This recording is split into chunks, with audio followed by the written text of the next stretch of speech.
ನಾವು ಎಷ್ಟೋ ಸಲ ಜೀವನದಲ್ಲಿ ಹೇಳ್ತಾ ಇರ್ತೀವಿ, if it's meant to be it will be ಅಂತ. ಆದರೆ ಅದನ್ನ ಎಷ್ಟರ ಮಟ್ಟಿಗೆ ನಮ್ಮ ಜೀವನದಲ್ಲಿ ನಾವು ಅದನ್ನ ಅಂದರೆ ಪೂರ್ಣವಾಗಿ ತೆಗೆದುಕೊಂಡಿದ್ದೀವಿ, ಆ ಪ್ರಶ್ನೆಗೆ ಉತ್ತರ ತುಂಬ ಕಡಿಮೆ ಸಿಗೋದು. ಇವತ್ತಿನ ಕಗ್ಗ ಅದೇ, ಏನಂತ ನೋಡೋಣ. ದೇವರದಿದೆಲ್ಲ ದೇವರಿಗೆಲ್ಲವೆಂದೊರಲು, ತಾವುದನು ಮವನ ನಿರ್ಣಯಕ್ಕೆ ಬಿಡದೆಯೇ ತಾಂ ದಾವಂತ ಬಡುತ ತನ್ನಿಚ್ಚಯನೆ ಘೋಷಿಸುವ ಭಾವವೆಂತಹ ಭಕುತಿ ಮಂಕುತಿಮ್ಮ. ಇಲ್ಲಿ ಎಷ್ಟು ಚೆನ್ನಾಗಿ ಹೇಳ್ತೀಯಾರಂದ್ರೆ, ನಾವು ಎಷ್ಟೋ ಸಲ ಮಾತಾಡ್ತಾ ಇರ್ತೀವಿ, ಈ ಪ್ರಪಂಚವನ್ನು ಸೃಷ್ಟಿ ಮಾಡಿದವನೇ ದೇವರು, ನಮಗೆಲ್ಲ ಕೊಡೋನೇ ದೇವರು, ಎಲ್ಲ ಒಂದೇ, ಅವ್ನು ಕೊಟ್ಟಿದ್ದು ನಾವು ತಗೊಳ್ತೀವಿ ಅಂತ ಹೇಳ್ತಾ ಇರ್ತೀವಿ. ಆದರೆ ಬರೀ ಒಟ್ಟು ಕೊಡ್ತಾ ಇರ್ತೀವಿ ಅಂತ ಹೇಳ್ತಾರೆ, ಅಂದರೆ ಬಾಯಲ್ಲಿ ಹೇಳ್ತಾ ಇರ್ತೀವಿ. ಆದರೆ ಅದನ್ನು ಪೂರ್ಣ ಪ್ರಮಾಣವಾಗಿ ನಾವು ಜೀವನಕ್ಕೆ ಅಳವಡಿಸ್ಕೊಂಡಿರಲ್ಲ, ಅಥವಾ ಅದನ್ನು ಪೂರ್ಣ ಪ್ರಮಾಣ ಒಪ್ಕೊಂಡಿರಲ್ಲ ನಾವೇ.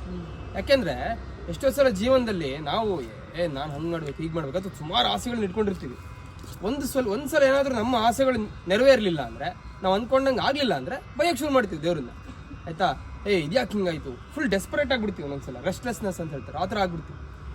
ಅದು ಸರಿನಾ? ಹಾಗಾದರೆ ಎಲ್ಲ ದೇವರೇ ಕೊಡೋದು, ಎಲ್ಲ ಅವಂದೇ ಅಂದಮೇಲೆ ಅವ್ನು ಕೊಟ್ಟಿದ್ದು ತಗೊಳ್ಬೇಕು, ಹೌದಾನೆ. ಅವ್ನು ಸರಿಯಾಗಿ ಯೋಚನೆ ಮಾಡಿ ಕೊಟ್ಟಿರ್ತಾನೆ ನಿನಗೇನು ಬೇಕೋ ಅದನ್ನು.